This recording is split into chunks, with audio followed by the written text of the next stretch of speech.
ዛሬ ቲክታክ ውስጥ ገብቼ ሳይ ብዙ ሰዎች አንፋሎ አርጋችሁኛልና በጣም ነው ደስ ያለኝ። እኔም አንፋሎ አርጌ ብላክ አርጋችኋለሁ። የኡነት በጣም ነው ማመሰግነው። ነሆለል ሰው እኔን እንዲከተለኝ አልፈልግም። እኔ ቲክታክ መተዳደሪያ አይደለም፣ የገቢ ምንጭ አይደለም። ገንዘብ ያመጣል፣ ቢያመጣም ለሚያስፈልገው ሰው ነው እንጂ የምሰጠው እኔ ከቲክታክ 5 ሳንቲም ወስጄ አላቅም። የባሰ እንደውም ነፃነቴን ያሳጣችሁኝ አንዳንድ ሰዎች ፋሎ ስላደረጋችሁ ያ ፋሎ ያደረጋችሁ ሰው የሪሞት ኮንትሮል እጃችሁ ላይ ያለ ይመስላችኋል። እንደዚህ በል እንደዛ አትበል ዝም በል የምትሉ ማለት ነው። ሬሳ ብቻ ነው ዝም የሚለው። ለምን እናንተ ዝም አትሉም ሬሳ ከሆናችሁ? እና ቲክታክ የከፈትኩት ሐሳቤ ሼር ለማድረግ እንጂ ዝም ለማለት ወይም ደግሞ የእናንተን ኦርደር ለመቀበል አይደለም። ኦኬ፣ አሁንም በድጋሚ ነግራችኋለሁ።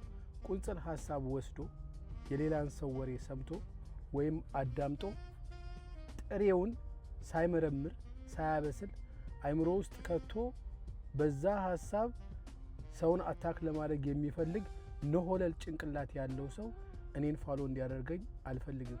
ለፋሎወሮቼ ኮንግራቹሌሽን። ፌስቡክም መክፈል ጀምሯል። ፌስቡክ ኔክስት መንዝ 400 ምናምን ብር ያስገባልኛል። ስለዚህ በወር $1000 ሰራን ማለት ነው። ሞር ሰው ጋር እንደርሳለን፣ ሞር ሰው እንረዳለን ማለት ነው። እናንተ ግን እኔን ፋሎ ስላደረጋችሁ ፌቨር ያደረጋችሁ ይመስላችሁ ሰዎች አሁኑኑ አንፋሎ አድርጉ። አልፈልጋችሁም ጨራሽ። የእናንተን ኦርደር ተቀባይ አይደለሁኝም። ቴንኪው። መልካም ቀን።